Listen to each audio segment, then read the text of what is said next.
पञ्चबुद्धीन्द्रियात्मने चित्यादिपञ्चरूपाय नमस्ते विषयात्मने।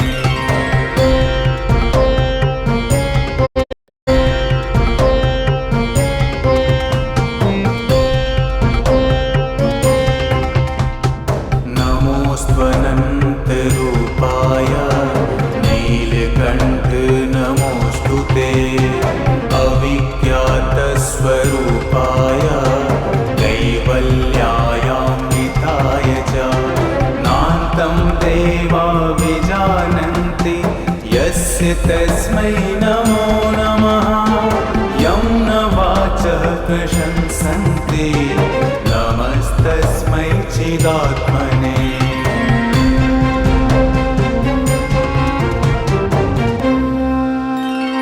योगिनो यं हृदः कोशे प्रणिधानेन निश्चलाः ज्योतिरूपं प्रपश्यन्ति तस्मै श्रीब्रह्मणे नमः।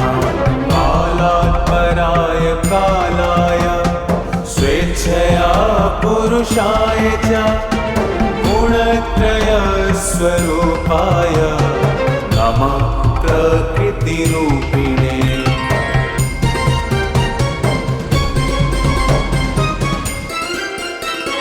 विष्णवे सत्त्वरूपाय रजोरूपाय वेधसे तमोरूपाय रुद्राय स्थितिसर्गान्तकारिणे नमो नमः। स्वरूपाय पञ्चबुद्धीन्द्रियात्मने चित्यादिपञ्चरूपाय नमस्ते विषयात्मने।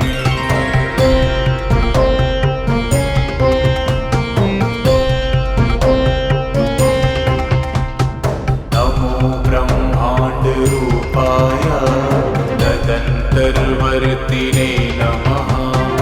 अर्वाचीन पराचीन विश्वरूपाय ते नमः।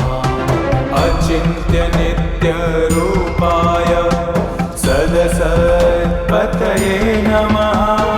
नमस्ते भक्तकृपया स्वेच्छाविष्कृतविग्रह।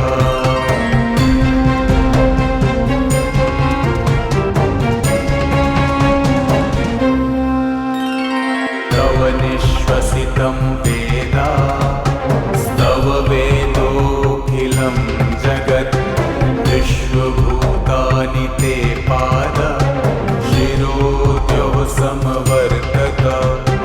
नाभ्या आसीदन्तरिक्षं लोमानि च वनस्पतिः चन्द्रमा मनसो जातश्चक्षो सूर्यस्तव प्रभो।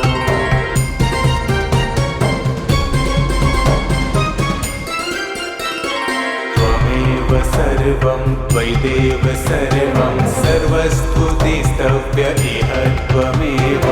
ईशत्यावास्यमिदं हि सर्वं नमोऽस्तु भूयोऽपि नमो नमस्ते। नमोऽस्तु भूयोऽपि नमो नमस्ते। नमो नमस्ते नमो नमस्ते।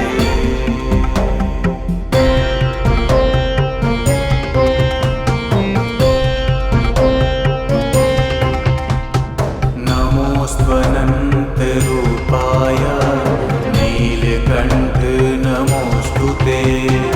अविज्ञातस्वरूपाय कैवल्यायान्विताय च नान्तं देवा विजानन्ति यस्य तस्मै नमो नमः। यं न वाचः प्रशंसन्ति नमस्तस्मै चिदात्मने।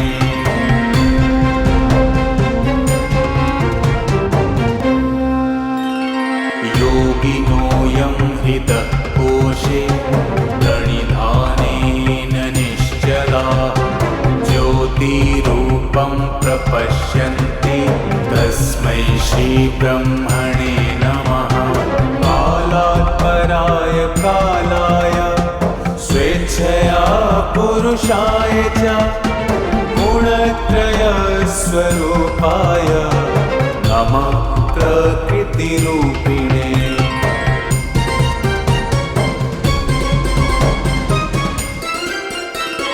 विष्णवे सत्त्वरूपाय रजोरूपाय वेधसे तमोरूपाय रुद्राय स्थितिसर्गान्तकारिणे नमो नमः स्वरूपाय पञ्चबुद्धीन्द्रियात्मने क्षित्यादिपञ्चरूपाय नमस्ते विषयात्मने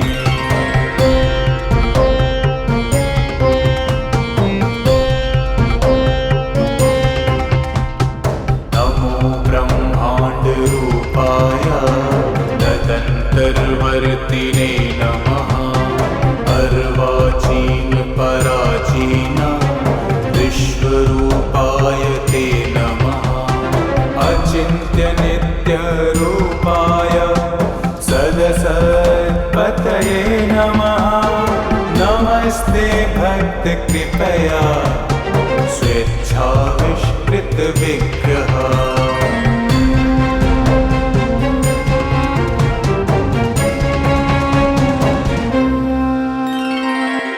निश्वसितं वेदा स्तव वेदोऽखिलं जगत् विश्वभूतानि ते पाद शिरोद्यौ समवर्तत नाभ्या आसीदन्तरिक्षं लोमानि च वनस्पतिः चन्द्रमा मनसो जातश्चक्षो सूर्यस्तव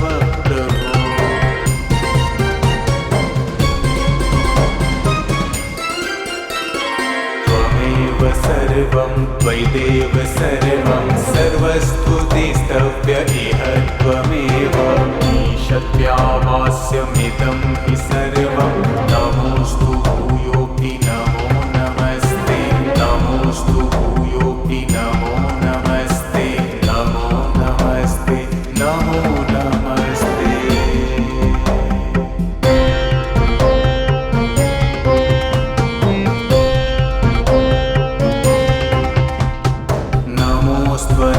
नमोऽस्त्वनन्तरूपाय नीलकण्ठ नमोऽस्तु ते अविज्ञातस्वरूपाय कैवल्यायान्विताय च नान्तं देवा विजानन्ति यस्य तस्मै नमो नमः यं न वाचः प्रशंसन्ति नमस्तस्मै चिदात्मने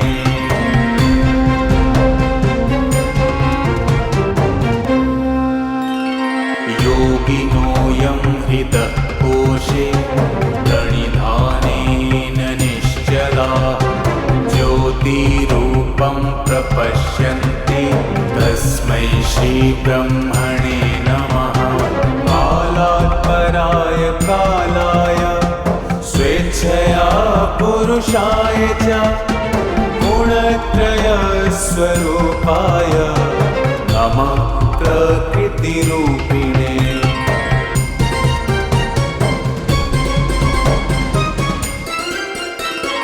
विष्णवे सत्त्वरूपाय रजोरूपाय वेधसे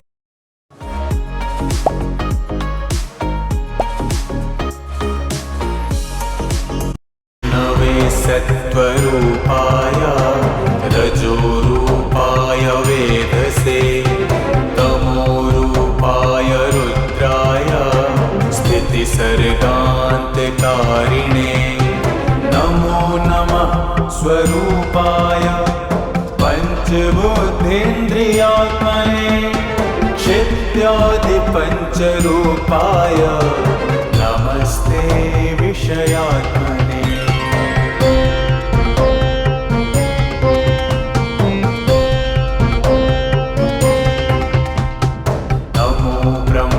ब्रह्माण्डरूपाय तदन्तर्वर्तिने नमः अर्वाचीन पराचीन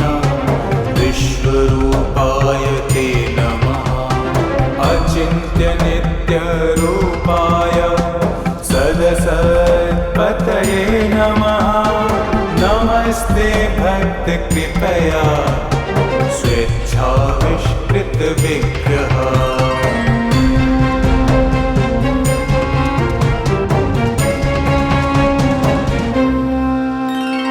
तव निश्वसितं वेदा स्तव वेदोऽखिलं जगत् विश्वभूतानि ते पाद शिरोद्योः समवर्तत नाभ्या आसीदन्तरिक्षं लोमानि च वनस्पतिः चन्द्रमा मनसो जातश्चक्षो सूर्यस्तव प्रभो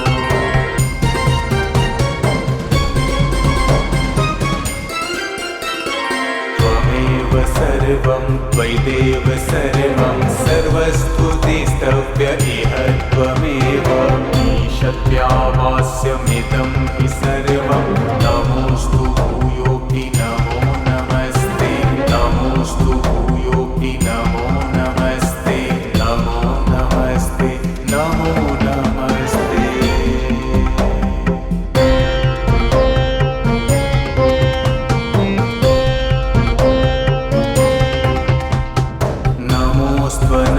नमोऽस्त्वनन्तरूपाय नीलकण्ठ नमोऽस्तु ते अविज्ञातस्वरूपाय कैवल्यायान्विताय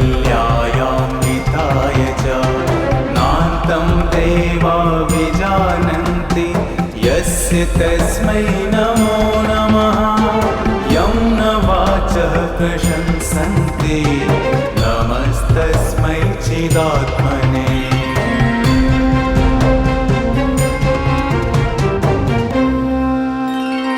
योगिनोऽयं हृदः कोशे प्रणिधानेन निश्चलाः ज्योतिरूपं प्रपश्यन्ति तस्मै श्रीब्रह्मणे नमः कालात् पराय कालाय स्वेच्छया पुरुषाय च गुणत्रयस्वरूपाय नमः प्रकृतिरूपिणे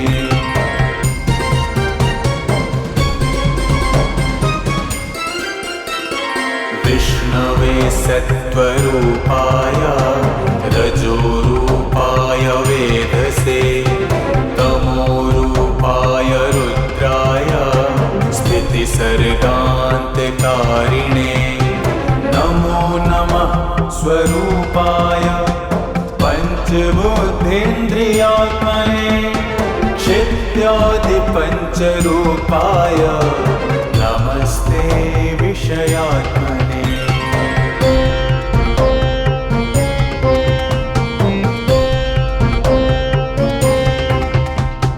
नमो ब्रह्माण्डरूपाय तदन्तर्वर्तिने नमः अर्वाचीन पराचीन विश्वरूपाय ते नमः अचिन्त्यनित्यरूपाय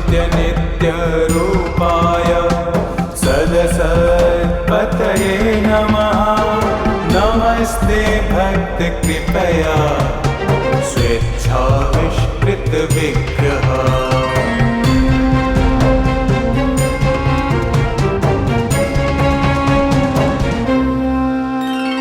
तव निश्वसितं वेदा स्तव वेदोऽखिलं जगत् विश्वभूतानि ते पाद शिरोद्योः समवर्तत नाभ्या आसीदन्तरिक्षं लोमानि च वनस्पतिः चन्द्रमा मनसो जातश्चक्षो सूर्यस्तव प्रभो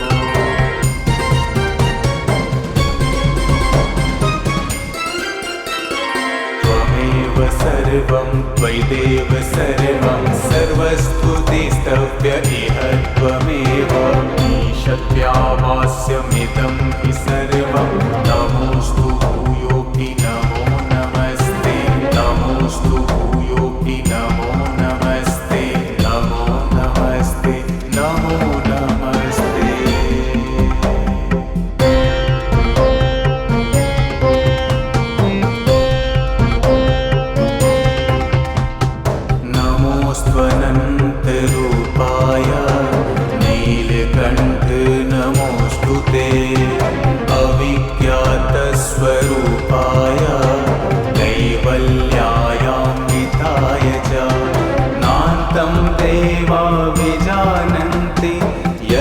तस्मै नमो नमः।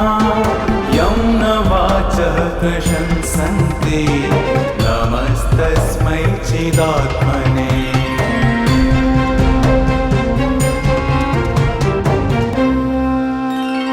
योगिनो यं हृदः कोशे प्रणिधाने।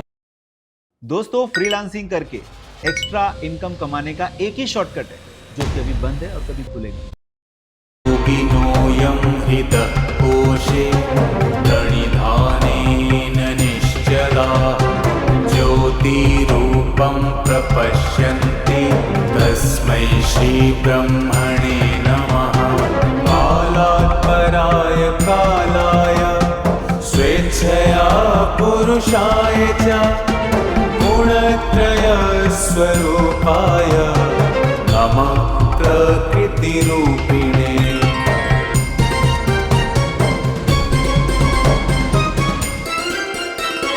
विष्णवे सत्त्वरूपाय रजोरूपाय वेधसे तमोरूपाय रुद्राय स्थितिसर्गान्तकारिणे नमो नमः स्वरूपाय पञ्चबुद्धीन्द्रियात्मने क्षित्यादिपञ्चरूपाय नमस्ते विषयात्मने।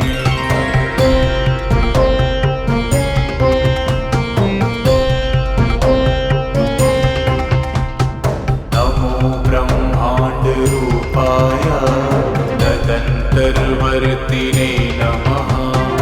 अर्वाचीन पराचीन विश्वरूपाय ते नमः।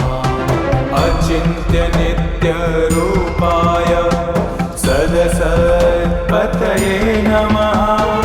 नमस्ते भक्तकृपया स्वेच्छाविष्कृतविग्रह।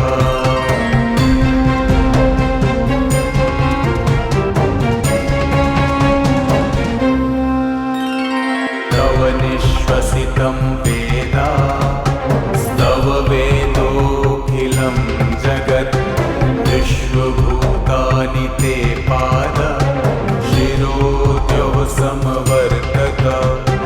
नाभ्या आसीदन्तरिक्षं लोमानि च वनस्पतिः चन्द्रमा मनसो जातश्चक्षो सूर्यस्तव प्रभो।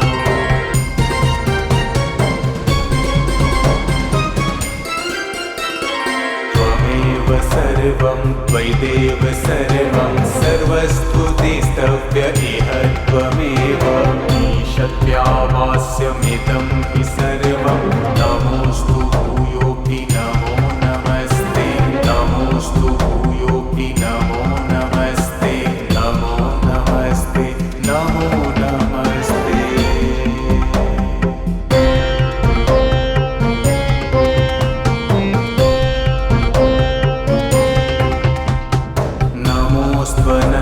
नमोऽस्त्वनन्तरूपाय नीलकण्ठ नमोऽस्तु ते। अविज्ञातस्वरूपाय कैवल्यायान्विताय च नान्तं देवा विजानन्ति यस्य तस्मै नमो नमः। यं न वाचः प्रशंसन्ते नमस्तस्मै चिदात्मने।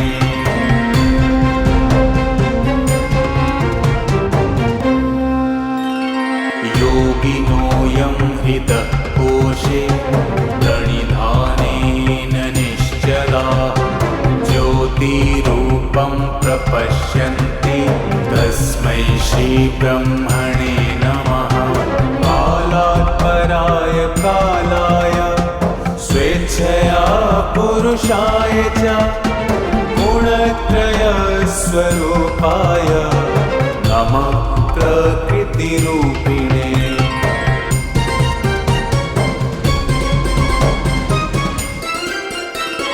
विष्णवे सत्त्वरूपाय रजोरूपाय वेधसे तमोरूपाय रुद्राय स्थितिसर्गान् स्वरूपाय पञ्चबुद्धीन्द्रियात्मने क्षित्यादिपञ्चरूपाय नमस्ते विषयात्मने।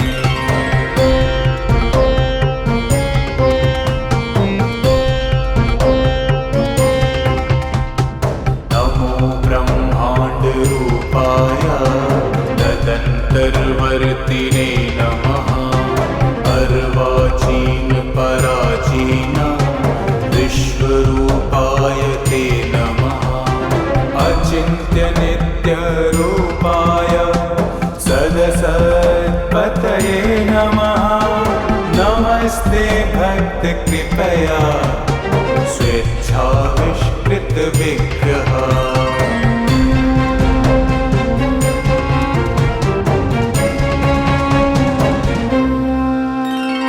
तव निःश्वसितं वेदा स्तव वेदोऽखिलं जगत्।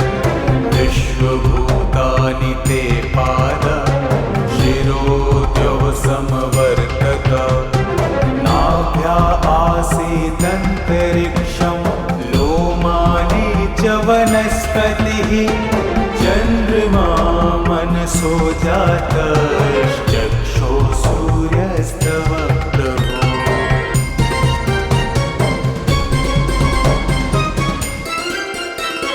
त्वमेव सर्वं त्वयिदेव सर्वं सर्वस्तुतिस्तव्य इह त्वमेव। ईशत्यावास्यमिदं हि सर्वं नमोऽस्तु भूयोऽपि नमो नमस्ते। नमोऽस्तु भूयोऽपि नमो नमस्ते। नमो नमस्ते नमो नमस्ते।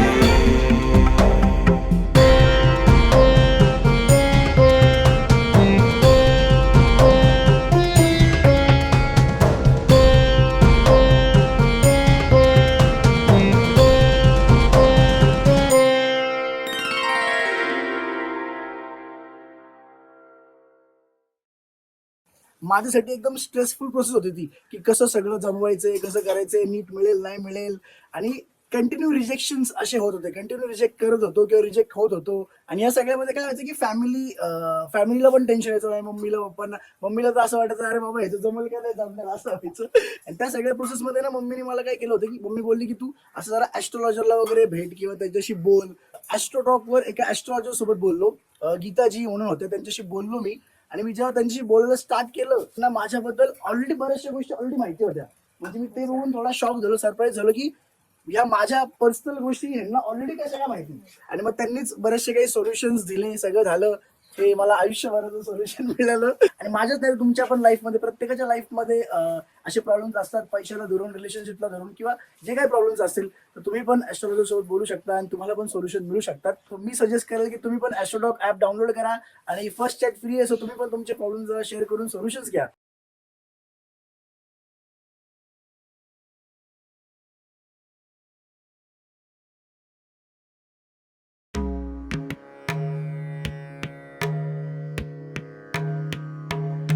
शम्भो शङ्कर नमः शिवाय। गिरिजा शङ्कर नमः शिवाय। शम्भो शङ्कर नमः शिवाय। गिरिजा शङ्कर नमः शिवाय। आदिदेव तुम नमः शिवाय। हे जगदाता नमः शिवाय। हे जगदाता नमः शिवाय। हे जगदाता नमः शिवाय। शम्भो शङ्कर नमः शिवाय। गिरिजा शङ्कर नमः शिवाय।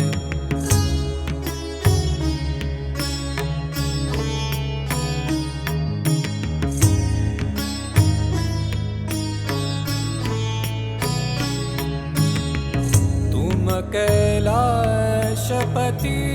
शिव शङ्कर। तुम हो भोले